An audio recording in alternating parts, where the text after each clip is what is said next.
اعوذ باللہ من الشیطان اللعین الرجیم بسم اللہ الرحمن الرحیم الحمد للہ رب العالمین الصلاۃ والسلام علی سیدنا و نبینا و طبیب نفوسنا ابی القاسم محمد وعلی آلہ الطیبین الطاہرین المعصومین الذین اذھب اللہ عنہم الرجس وطہرہم تطہیرا واللعن الدائم على اعدائهم اجمعین اما بعد فاعوذ باللہ من الشیطان الرجیم بسم اللہ الرحمن الرحیم ان تجتنبوا کبائر ما تنہون عنہ نکفر عنکم سیئاتکم وندخلکم مدخلا کریما۔ صدق اللہ مولانا العظیم وصدق رسولنا الکریم ونحن علی ذلک من الشاہدین والشاکرین الحمد للہ رب العالمین۔ معزز محترم سامعین، آپ کی خدمت میں سلام۔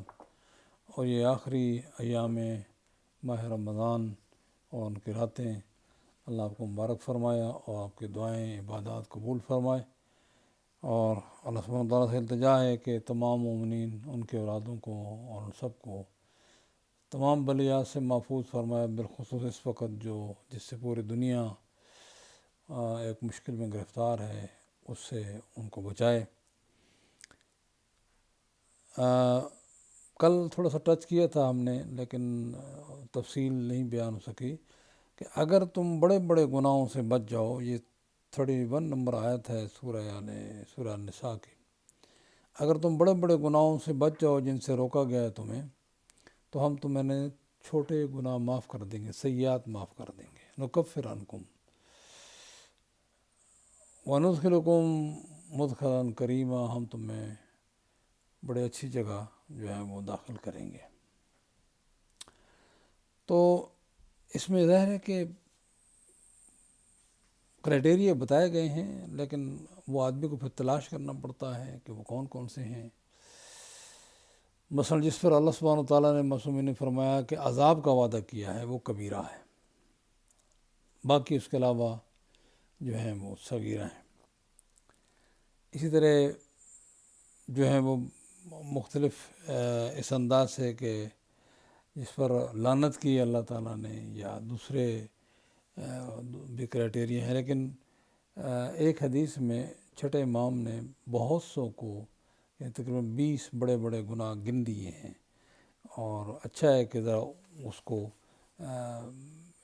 اس حدیث کو جو ہے وہ تفسیر المیزان، صاحب تفسیر المیزان نے رحمۃ اللہ علیہ نے لکھا ہے، اور اہل سنت کے بھی بہت سے یہی ہیں جو انہوں نے گنے ہیں، لیکن 20 سے زیادہ بھی ہیں۔ ایک آدمی آتا ہے چھٹے امام خدمت میں اور آ کر یہ آیت پڑھ کے خاموش ہو جاتا ہے۔ مولانا فرماتے ہیں تو اس لیے آیا ہے کہ گناہ کبیرہ کے بارے میں سوال کرے؟ تو سن، پھر ہر گناہ کبیرہ کے ساتھ آیت کریمہ کی تلاوت بھی فرمائی، لیکن میں صرف ان کی تعداد گنوں گا تاکہ آگے بڑھ کر جو ہے وہ اتنا ہی کافی ہے کہ امام نے ان کو گناہ کبیرہ شمار فرمایا۔ پہلا فرمایا کہ الشرک باللہ، اللہ کا شریک بنانا، یعنی اس کے بارے میں گفتگو آگے ہوگی، آیت آ رہی ہے اس پہ انشاءاللہ مزید، کہ شرک باللہ کیا ہوتا ہے، اس کی ذات میں، اس کے صفات میں، اس کے افعال میں، یا اس کی عبادت میں کسی کو شریک ٹھہرانا۔ مزید تفصیل جو ہے گفتگو ہوگی۔ الشرک باللہ یہ بہت بڑا گناہ ہے، اور قرآن مجید نے اسی آیت میں آئے گا کہ اللہ معاف نہیں کرے گا۔ نمبر 2، اللہ کی رحمت سے مایوسی، بس اللہ معاف نہیں کرے گا اب تو۔ الیأس من روح اللہ، اللہ کی رحمت سے، بخشش سے مایوسی، مطلب مایوس ہو جائے کہ بس اب تو کوئی حل ہی نہیں ہے۔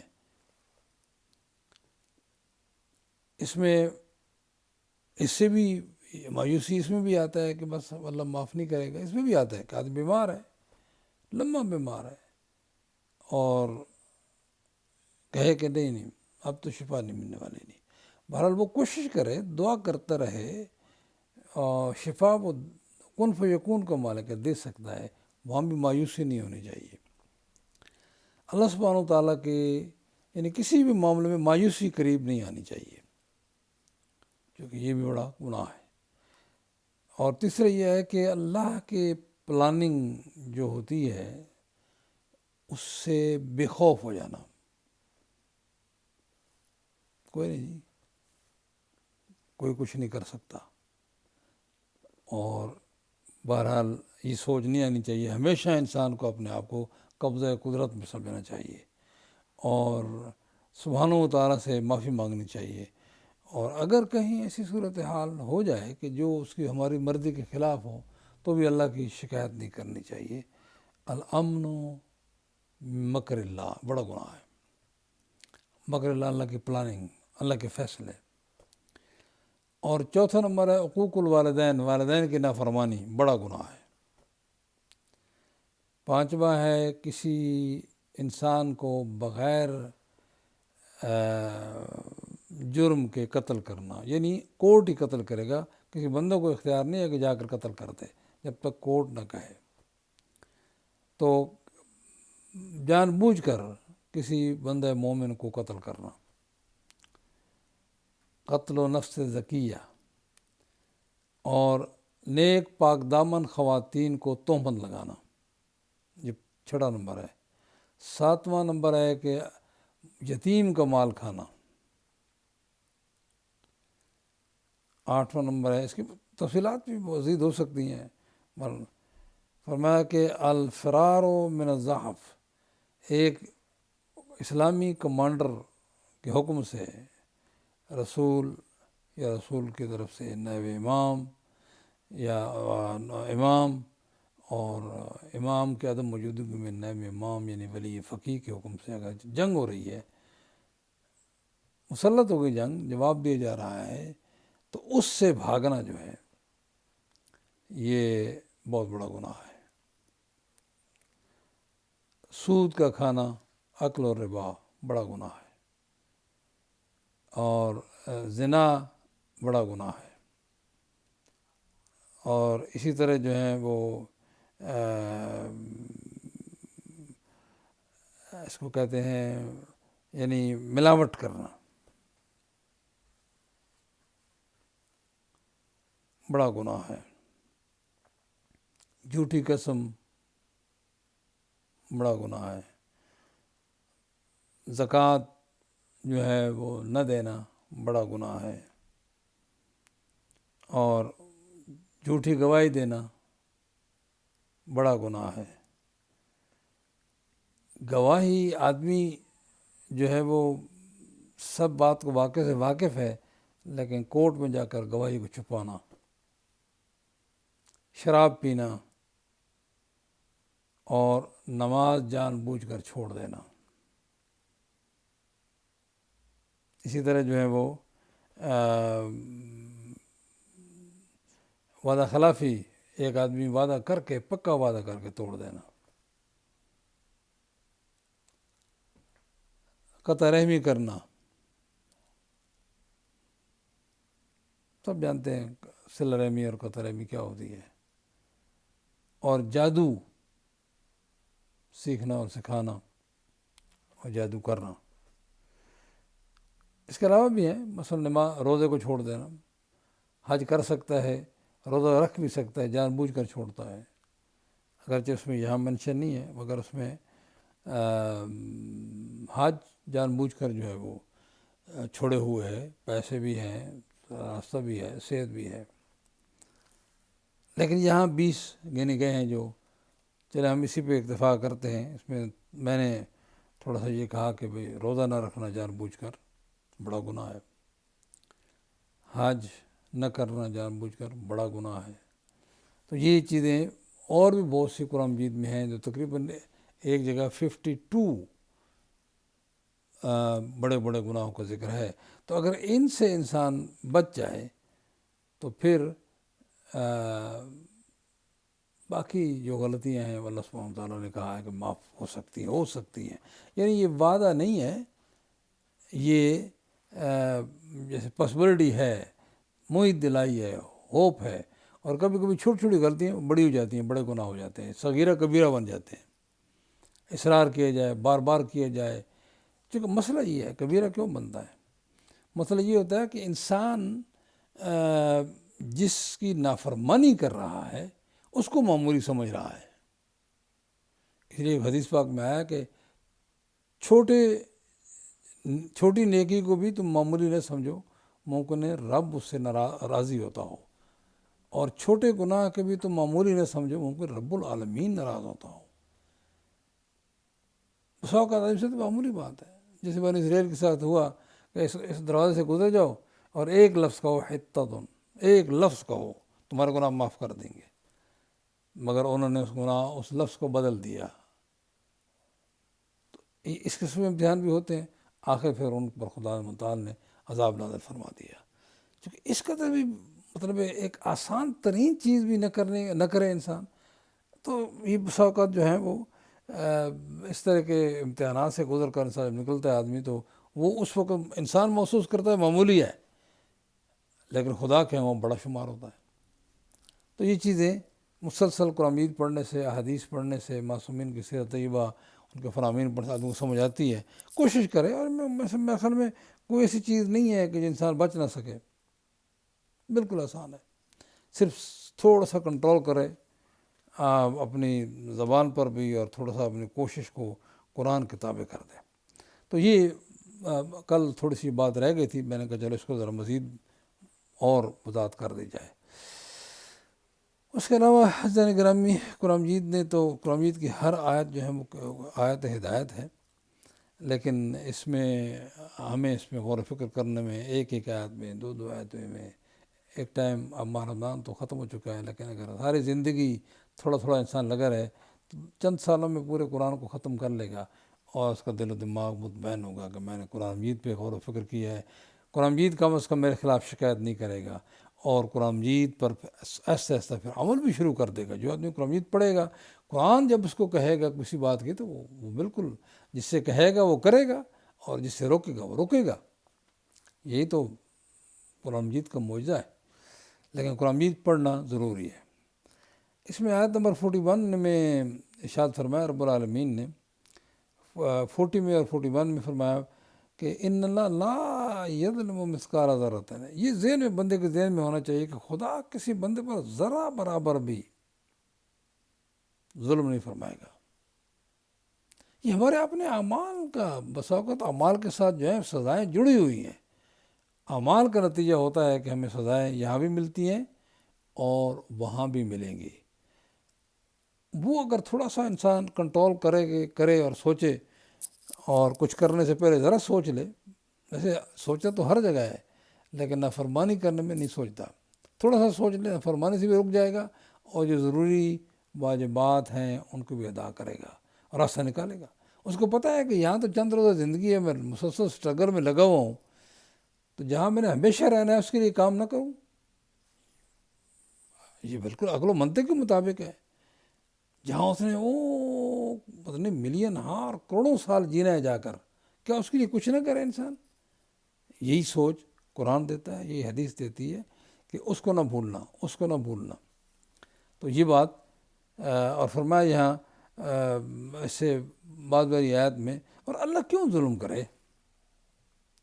ظلم عاجزی کی دلیل ہے، یعنی یا تو اس کی خواہش دل کرتا ہے کہ اپنی بڑائی ظاہر کرنے کے لیے، کہ میں، جو بندہ ظلم کرتا ہے، زیادتی کرتا ہے، تو وہ اس کی خواہش ہوتی ہے کہ میں اس کو حاصل کر لوں، اس کو بھی حاصل کر لوں، یہ کر لوں۔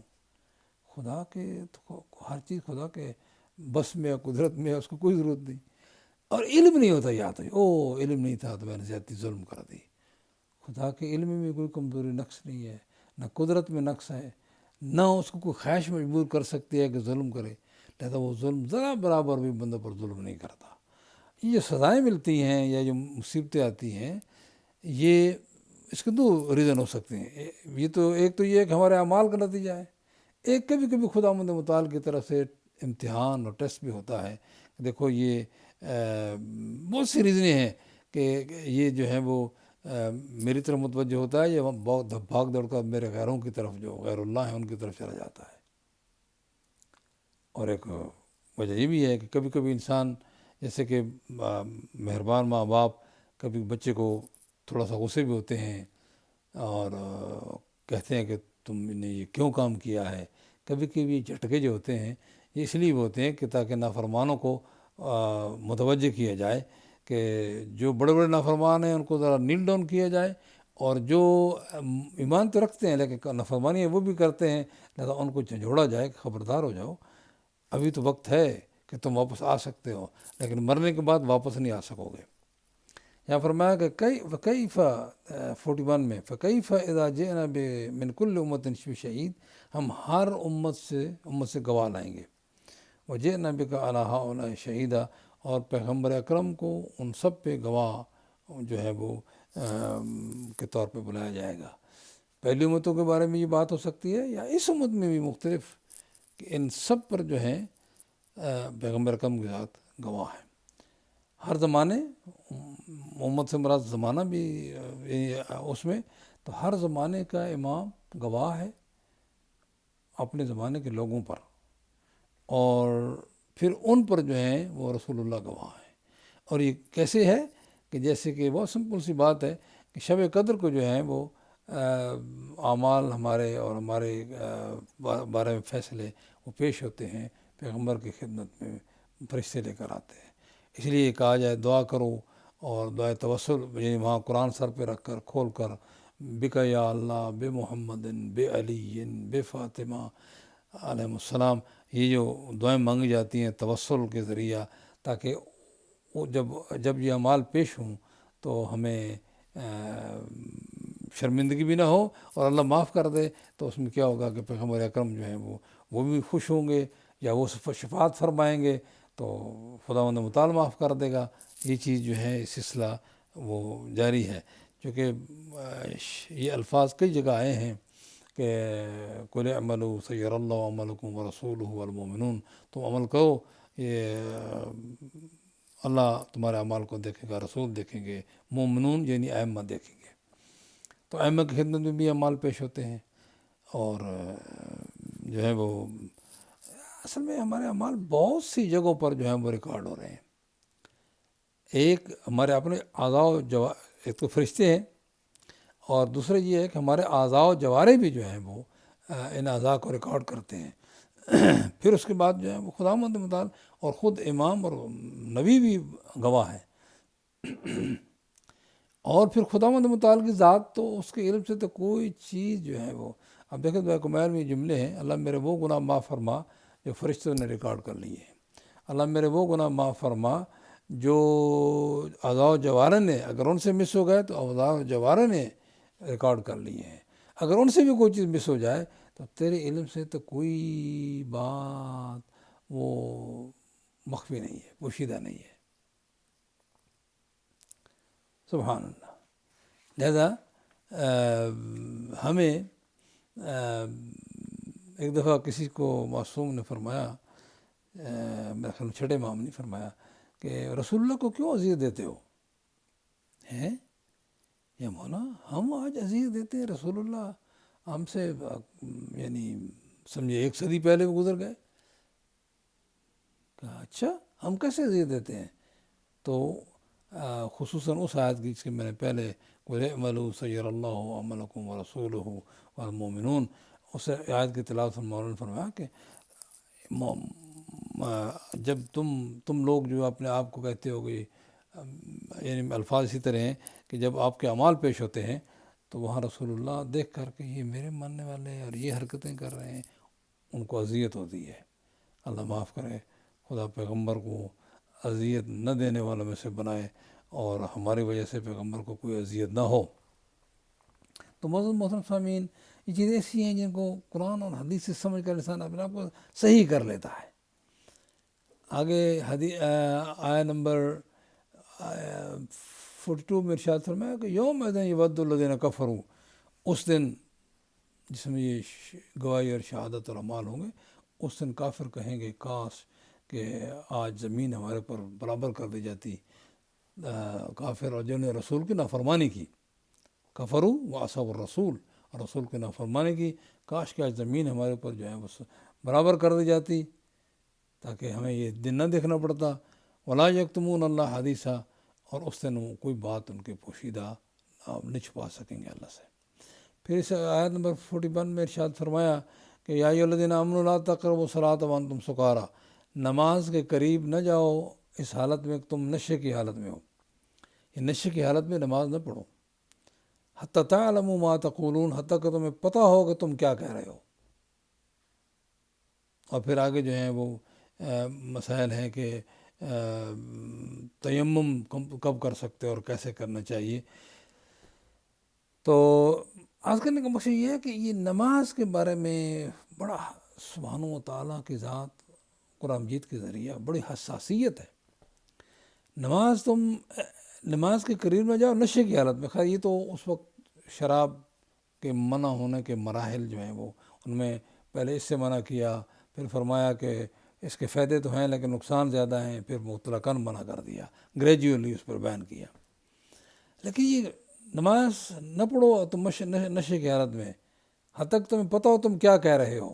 اب اس میں بعض علماء نے یہ بھی بڑی زبردست بات ہے، بہت سے الحمدللہ مومن اس میں غور کریں، نمازیں پڑھتے ہیں. ایک تو پڑھتا ہی نہیں ہے، چلو اس سے بات کیا کرنی ہے، وہ خدا کرے کہ وہ پڑھنا شروع کر دے، چونکہ قرآن مجید تو معاف نہیں کرنے والا. چونکہ نماز کو بار بار میں کہہ رہا ہوں کہ ایک شرک باللہ کے حد تک ہو جاتا ہے آدمی، اللہ کے ساتھ شرک باللہ، اور اللہ شرک کو معاف نہیں فرمائے گا. لیکن یہاں یہ فرمایا کہ جب جب حتی تعلموا ما تقولون، حتیٰ کہ تم معلوم ہو تمہیں کیا کہتے ہو. ایک آدمی اٹھا نماز تو پڑھتا ہے، نیند میں اٹھا، آدھا جاگا آدھا سویا، اور جناب فٹافٹ 2 رکعت پڑھی. اور پھر یہ خصوصاً نوجوانوں کو سمجھانا ہے کہ تھوڑی دیر کے لیے برش کر لو، منہ صاف کر لو، جا کر 2 رکعت نماز پڑھو، تاکہ تمہیں پتہ ہو کہ تم خداوند متعال سے رب العالمین سے بات کر رہے ہو. اور جلدی جلدی ٹھکا ٹھک نہیں. ایک آدمی لڑکا نماز پڑھ رہا تھا کہ نوجوان فٹافٹ سجدہ کیا، اٹھایا سجدہ کی، سر اٹھا رکھا. حضور نے فرمایا یہ تو اسی طرح کرتا رہا تو یہ تو اور کسی شکل میں مرے گا. ایگزیکٹلی الفاظ وہ ہیں، وہ یعنی دین اسلام سے ہٹ کرو. یہ آرام سے ایک لفظ کہو، ایک جملہ کہو، لیکن آرام سے، تاکہ پتہ ہو کہ آپ بات کر رہے ہیں ایک عظیم ذات سے بات کر رہے ہیں. آرام سے، یہ 2 منٹ کے بجائے 5 منٹ لگا دو، اتنا ہی لگتے ہیں. ذرا آرام سے بات کرو، ایک مرتبہ کہو سبحان ربی الاعلیٰ و بحمدہ، توجہ سے کہو میں کیا کہہ رہا ہوں. اور اس لیے اس سے یہ بھی پتہ چلتا ہے کہ ہمیں کم از کم نماز کی میننگ تو آنی چاہیے. تعلموا، حتیٰ کہ تمہیں پتہ ہو تم کیا کہہ رہے ہو. اور زندگیاں گزر جاتی ہیں لوگوں کو، ان کو صرف نماز کے. پچھلے دن ایک ویڈیو شیئر کی لوگوں نے کہ ہمارے جو پرائم منسٹر ہیں اور بڑے بڑے لوگ ہیں، ان کو صرف سورہ اخلاص جو ہے وہ صحیح نہیں آتی. واہ سبحان اللہ، یہ مسلمانوں کے لیڈر ہیں. بہرحال چلے کوئی نہیں، ہر آدمی نے، لیکن ہماری گزارش ہے مومن کی خدمت میں کہ بڑی ذرا تھوڑا سا ٹائم نکالیں، علماء کی خدمت میں جائیں. توہین نہیں ہے آپ کی، اور اپنے آپ کو جو ہے وہ سنبھالیں. اور پھر تیمم کے بارے میں کہ انسان جو ہے بیمار ہو یا سفر میں ہو، یا مثلاً واش روم سے ہو کر آیا ہو، یا اس پر غسل واجب ہو گیا ہو تو وہ پانی نہ ہو تو تیمم کر کے نماز پڑھے. آج کل یہاں یہ ہوتا ہے کہ پانی گھر میں انسان کو کم از کم مٹی رکھنی چاہیے، تھوڑی بہت پاکیزہ مٹی، تاکہ ٹائم اٹھا اور وضو کا ٹائم ہی نہیں ہے، 2-3 منٹ رہتے ہیں مثلاً، یا 5 منٹ رہتے ہیں، یا 2-3 منٹ رہتے ہیں، وضو کرے تو نماز کا ٹائم جاتا ہے. تیمم پر ہاتھ مارے اور فٹافٹ نماز شروع کر دے. وضو یعنی ٹائم نہ ہو یا استعمال نہ کر سکتا ہو پانی کو، تو اس وقت تیمم کر کے فٹافٹ نماز پڑھ لے. یعنی نماز کو چھوڑے نہیں، نماز کو چھوڑے نہیں. اس کے مسائل فقہ کی کتابوں میں ہیں، اگر ٹائم ملے تو تھوڑا سا پڑھ لیں، کوئی حرج نہیں. پھر اس کے بعد فرمایا کہ آیت نمبر 48 میں ان اللہ لا یغفر ان یشرک بہ ویغفر ما دون ذلک لمن یشاء ومن یشرک باللہ فقد افتری اثما عظیما. بے شک اللہ شرک کو معاف نہیں کرے گا، اس کے علاوہ جس کے لیے چاہے گا معاف کر دے گا. امیر فرماتے ہیں کہ اتنی ہوپ فل اس قرآن مجید میں جو آیت ہم گناہ گاروں کے لیے، ہمارے لیے جو جس میں امید افزا آیت یہ ہے کہ ایک صرف گناہ کا خیال رکھو وہ نہ کرو، باقی جو ہیں وہ جس کے لیے چاہے گا اللہ معاف کر دے گا، وہ ہے شرک۔ اب شرک کے بارے میں جو ہے جب اتنی بڑی بات ہے، خدا فرمائے میں معاف نہیں کروں گا، خدا نہیں معاف کرے گا تو کوئی شفاعت بھی نہیں کرے گا۔ اس کے بارے میں ہمیں ہوشیار ہو جانا چاہیے کہ یہ گناہ معاف ہونے والا نہیں ہے جب تک کہ ہم خود اپنے آپ کو اس کی اصلاح نہ کریں۔ شرک کیا ہوتا ہے، اس کی تفصیل اگر آپ چاہیں تو قرآن مجید میں جہاں یہ لکھا ہے کہ وہ شرک کرتے ہیں آپ تلاش کر سکتے ہیں، تو اس کا مطلب وہ کام نہیں کرنا چاہیے۔ تعالی اللہ عما یشرکون، شرک فی الذات، اللہ کی ذات کے بارے میں کسی کو ایسا ماننا جیسے اللہ کی ذات ہے، یعنی توحید نما ہے، یا کہنا کہ شرک فی الصفات، اللہ کی صفات، چونکہ اللہ کی صفات لا محدود ہے اور عین ذات ہیں، اللہ قادر ہے، علیم ہے، حی ہے، یہ سب جو ہے نا یہ صفات ذات جو ہیں وہ عین ذات ہیں۔ تو کوئی کہے کوئی بندہ بھی ایسے ہو سکتا ہے، وہ غلط کہہ رہا ہے۔ یا اللہ کی صفات لامحدود ہیں، بندے کی صفات محدود ہیں، بندے کی طرح ہو سکتا ہے لیکن خدا کی طرح نہیں ہو سکتا۔ البتہ یہ ہے کہ کسی بندے میں زیادہ ہے علم، کسی میں قدرت زیادہ ہے، اور یہ بھی خدا کا عطیہ ہے، تو یہ ہو سکتا ہے، لیکن بندوں سے مقابلہ ہو سکتا ہے، خدا سے مقابلہ نہیں ہو سکتا۔ یہ نہیں کہا جا سکتا کہ خدا بھی ایک ہے، حسین بھی ایک ہے، یعنی یہ کیسے ہے؟ حالانکہ حسین جیسے تو ماشاءاللہ ان کے بھائی موجود ہیں، ان کے والد گرامی موجود ہیں، ان کے نانا موجود ہیں، یعنی یہ اشعار اور یہ چیزیں ایسی ہیں کہ جو انسان ذرا غور کرے تو خدا اور امام حسین علیہ السلام کا مقابلہ نہ کرے، خدا متعال کی ذات کو امام حسین علیہ السلام کی ذات کو خدا سے نہ ملائے۔ یہ بہت سی باتیں ایسی ہے، تو بندہ مگر لگتا ہے یزداں کی طرح، ہے تو بندہ مگر خدا کی طرح لگتا ہے، لا حول ولا قوت الا باللہ۔ سبحانہ و تعالیٰ کی طرح کوئی بندہ نہیں لگتا، سارے بندے اس کے محتاج ہیں، اس کے دروازے کے فقیر ہیں، مسکین ہیں، وہ سب سے بے نیاز ہے۔ قرآن مجید تو پڑھو۔ تو بہرحال ذات میں، افعال میں اور عبادت میں کسی کو ماننا کہ کوئی لائق عبادت ہے، البتہ عبادت کا مفہوم سمجھنا ضروری ہے۔ دعا کو بھی قرآن مجید نے عبادت فرمایا اور معصومین نے، اور نماز کو بھی عبادت فرمایا، رکوع سجدوں کو عبادت فرمایا ہے، اور غیر اللہ کے سامنے سجدے کرنا، اور اسی طرح جو ہیں وہ غیر اللہ سے جو ہیں وہ دعائیں مانگنا کہ وہی دینے والے ہیں۔ تو میرے خیال میں یہ ساری باتیں جو ہیں اگر صرف ایک آیت جو ہے وہ انسان اس پہ اگر غور کر لے تو میرے خیال میں بہت سے مسائل جو ہیں وہ حل ہو جاتے ہیں۔ سورہ روم کی ایک آیت ہے، آیت نمبر 40 ہے، سورہ روم کا نمبر 30 ہے، آیت نمبر 40 ہے۔ اس میں رب العالمین نے ایک سوال کیا ہے۔ پہلے تو فرمایا اللہ الذی، بسم اللہ الرحمن الرحیم، اللہ الذی، اللہ ہی وہ ذات ہے، خلقکم، جس نے تمہیں پیدا کیا، اس میں میں بھی شامل ہوں، ثم رزقکم، جس نے تمہیں رزق دیا، آپ بھی شامل ہیں، میں بھی شامل ہوں، ثم یمیتکم، تمہیں موت دے گا، ثم یحییکم، پھر تمہیں زندگی دے گا۔ پھر ایک سوال کیا، حل من شرکائکم من یفعل من ذلکم من شیء، کیا جن کو تم خدا کا شریک سمجھتے ہو کہ ان میں سے کوئی کام کر سکتا ہے؟ آپ اس کا ترجمہ پڑھیں، 40 نمبر آیت ہے سورہ روم کی۔ فرمایا سبحانہ و تعالی، اللہ بلند ہے اس سوچ سے جو تم رکھتے ہو، وتعالی عما یشرکون، اور بلند ہے اس بات سے جو تم شرک کرتے ہو، یعنی وہ جو شرک کرتے ہیں۔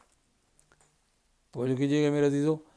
اور اس کے علاوہ بھی قرآن مجید میں بے شمار ایسے کام ہیں جو انسان کو شرک کی طرف لے جاتے ہیں۔